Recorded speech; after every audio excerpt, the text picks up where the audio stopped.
देश के संविधान को आप बदल देना चाहते हैं, देश में भाईचारा उसे आप खत्म कर देना चाहते हैं, देश में जो विज्ञान की मदद कर रहे हैं, इसरो की मदद कर रहे हैं, उन इंजीनियरों को वेतन न दे करके आप हमारी जो मैं कहता हूं इसरो की पूरी रीढ़ की हड्डी है उसे तोड़ देना चाहते हैं। वो षड्यंत्र है। माना कि हमारे देश के पहले प्रधानमंत्री नरेंद्र मोदी की होते तो ये दुनिया की सबसे बड़ी मूर्ति बनाते, ये देश में बड़े बड़े मंदिर बनाते। तो आप कल्पना करो, फिर हम चीन, रूस और वो जो अमेरिका जो पहुंच चुका है चांद पर, उसका मुकाबला घंटी, घड़ियाल, थाली बजाकर मूर्ति खड़ी करा करके नहीं कर सकते थे।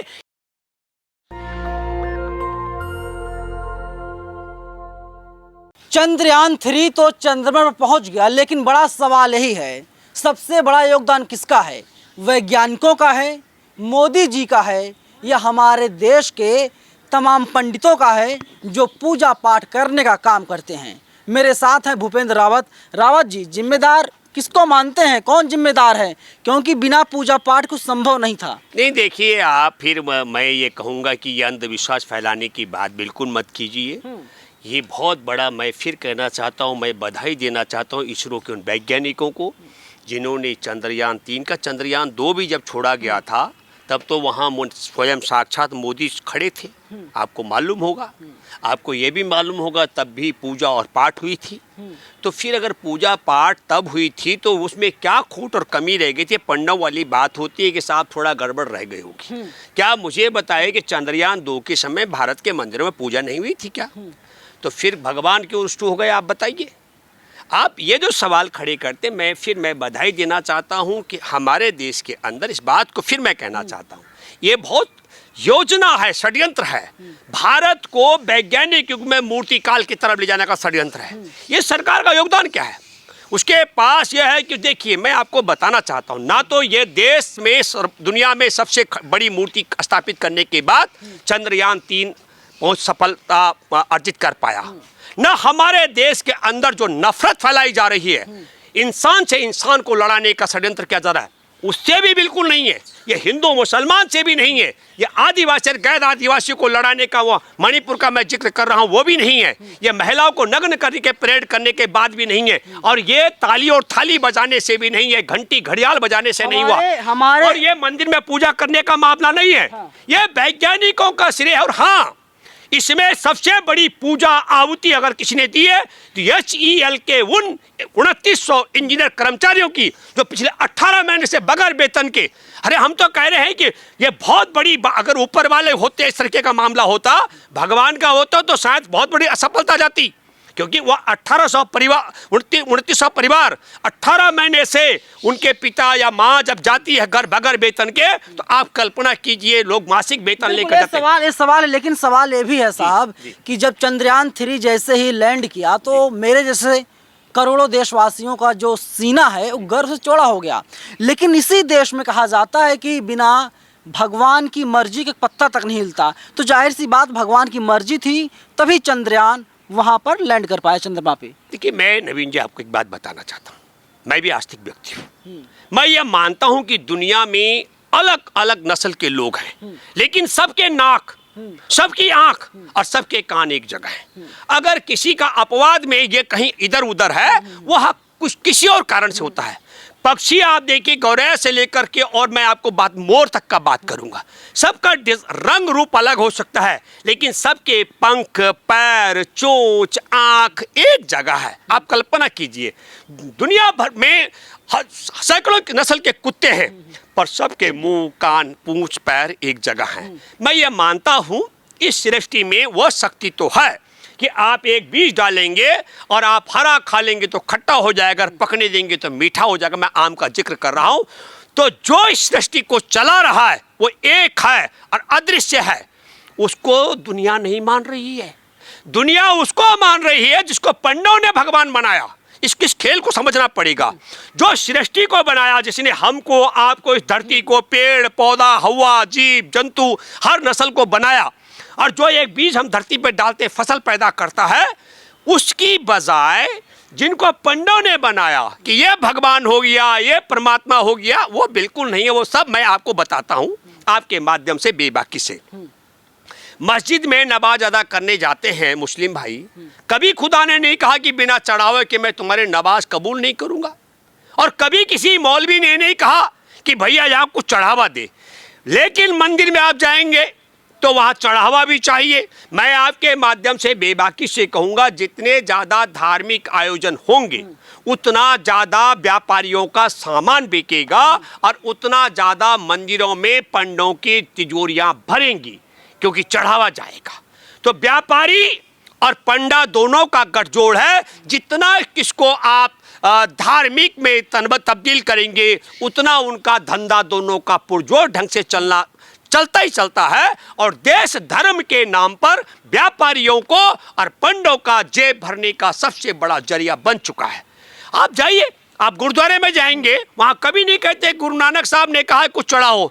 वो जो चढ़ाया जाता है वो भंडारे के लिए होता है। जो देश और दुनिया में जो लोग भूखे, आपको पता हो कोरोना काल में 57 देशों का मैं जिक्र कर रहा हूँ। मैं सैल्यूट करता हूँ सिख धर्म के लोगों को, गुरु नानक जी के अनुयायियों को। उन 57 देशों में, यूरोप की भी मैं बात कर रहा हूँ, वहाँ लोगों को भूख से नहीं मरने दिया। यहाँ हमारे वैज्ञानिकों को योगदान देने की बजाय, मंदिरों में पूजा करने की बजाय मोदी सरकार से सवाल किया जाना चाहता, हे नरेंद्र मोदी की सरकार, तुम 5 ट्रिलियन की अर्थव्यवस्था, 5 लाख करोड़ अमेरिकी डॉलर की अर्थव्यवस्था खड़ा करने का दम भर रहे हो। तुमने 1 लाख करोड़ अमेरिकी डॉलर का कर्जा दुनिया से उठाया, सरकारी संपत्तियों को नीलाम कराया। हमारे देश में 20-30 रुपए लीटर का पेट्रोल डीजल को 100 रुपए से ज्यादा महंगा बिकवाया। 400 का सिलेंडर आप 1100 का बिकवा रहे हैं। हमारे देश की गरीब जनता पर अधिक टैक्स जीएसटी का लगा रहे हैं, और फिर 2900 कर्मचारियों का वेतन अदा नहीं कर पा रहे हैं, सरकारी संपत्तियां भी बेच करके, दुनिया से कर्जा उठाकर। उनका मैं जिक्र कर रहा हूं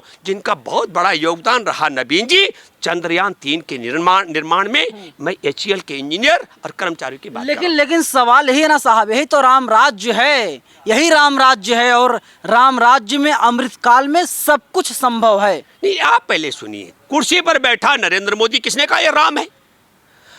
किसी ने कहा, और किस हैसियत से ये राम कहेगा अपने को, मुझे बताइए ना। फिर राम क्या था?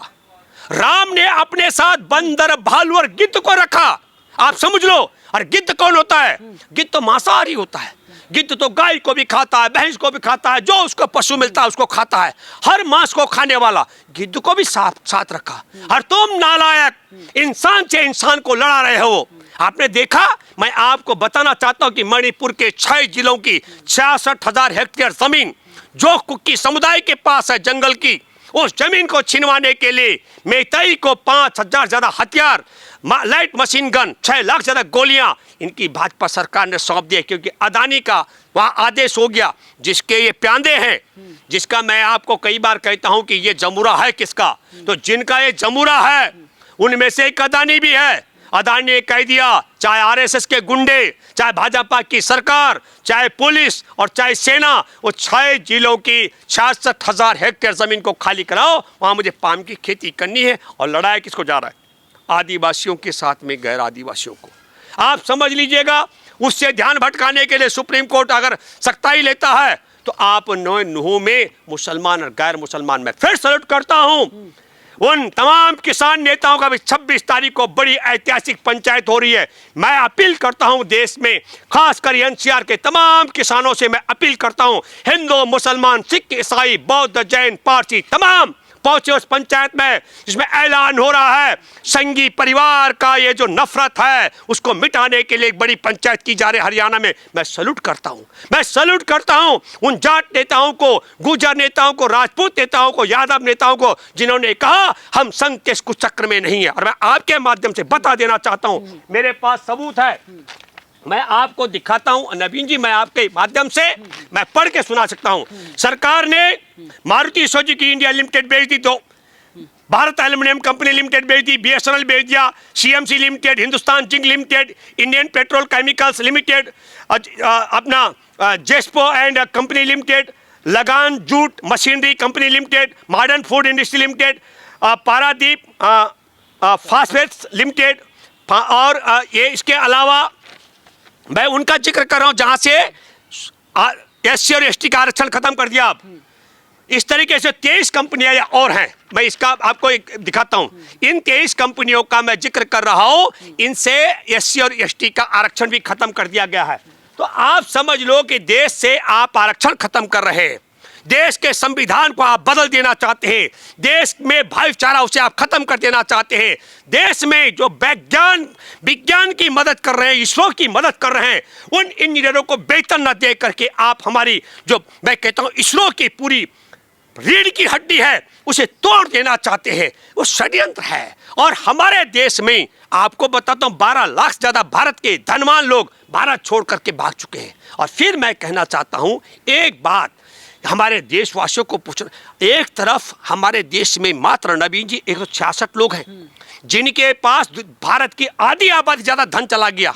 और जब मैं टैक्स की बात करता हूं तो भारत की आधी आबादी से 64% जीएसटी टैक्स, जो भारत में पूरा समझ लो 100 रुपए का टैक्स देश से वसूलना है तो 64 रुपए सबसे गरीबों से लिया जा रहा है।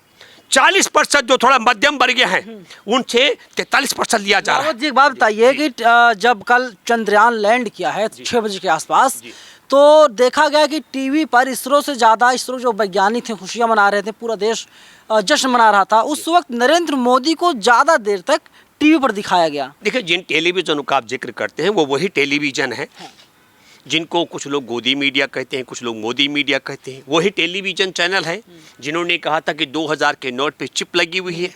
वही टेलीविज़न है जिन पे नरेंद्र मोदी ने कहा कोरोना भगाने के लिए ताली बजानी पड़ेगी, थाली बजानी पड़ेगी। वही टेलीविज़न है जिन्होंने कहा कि लाइट जलानी पड़ेगी, लाइट बंद करनी पड़ेगी। मैं आपसे कहना चाहता हूँ ये हमारे देश को अंधविश्वास में धकेलने वाला गिरोह है आरएसएस का।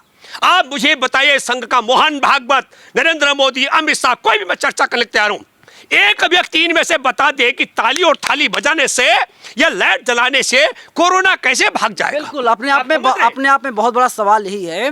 और अगर जो है कि पंडित जवाहरलाल नेहरू जो देश के पहले प्रधानमंत्री थे, अगर उन्होंने ताली थाली बजवाई होती या इसरो का स्थापना उनके द्वारा ना की गई होती तो क्या आज हम चांद पर पहुंच पाते। अब तो भारत के वैज्ञानिक जो हैं वे कह रहे हैं कि बहुत जल्दी ही हम लोग सूर्य पर भी पहुंचने की कोशिश करेंगे। फिलहाल पूरी बातचीत पर मैं इस पर एक बात करना चाहता हूं। अगर सच में जो आपने कहा, माना कि हमारे देश के पहले प्रधानमंत्री नरेंद्र मोदी की होते तो ये दुनिया की सबसे बड़ी मूर्ति बनाते, ये देश में बड़े बड़े मंदिर बनाते। तो आप कल्पना करो, फिर हम चीन, रूस और वो जो अमेरिका जो पहुंच चुका है चांद पर, उसका मुकाबला घंटी, घड़ियाल, थाली बजाकर मूर्ति खड़ी करा करके नहीं कर सकते थे। ये हमारे देश का सौभाग्य है। हमारे देश के प्रथम प्रधानमंत्री उस गरीबी में, जब हमारे पास कुछ नहीं था, तब हमारे देश में उनकी वैज्ञानिक सोच थी जिससे इसरो की स्थापना हुई। और मैं मानता हूँ हमारे को फक्र है हमारे देश के वैज्ञानिकों पर, हम जरूर सूरज तक भी पहुँच पाएंगे। बिल्कुल। और साफ तौर पर आरोप लगा रहे भूपेंद्र रावत, तकरीबन 2900 कर्मचारी ऐसे हैं जिनको लगभग 1.5 साल से वेतन नहीं दिया जा रहा। पूरी बातचीत पर आप लोग कमेंट करके हमें अपनी राय जरूर बताइएगा। कैमरा पर्सन आशीष के साथ मैं नवीन कुमार नंदन, नेशनल दस्तक, दिल्ली। नेशनल दस्तक की आपसे गुजारिश है कि अगर इसको बचाना चाहते हैं तो नेशनल दस्तक को सब्सक्राइब करने के लिए रेड कलर के सब्सक्राइब बटन को दबाएं, फिर बेल आइकन की घंटी दबाएं। नेशनल दस्तक को बचाने के लिए बहुत जरूरी है कि हर खबर को शेयर करें, लाइक करें, कमेंट जरूर करें।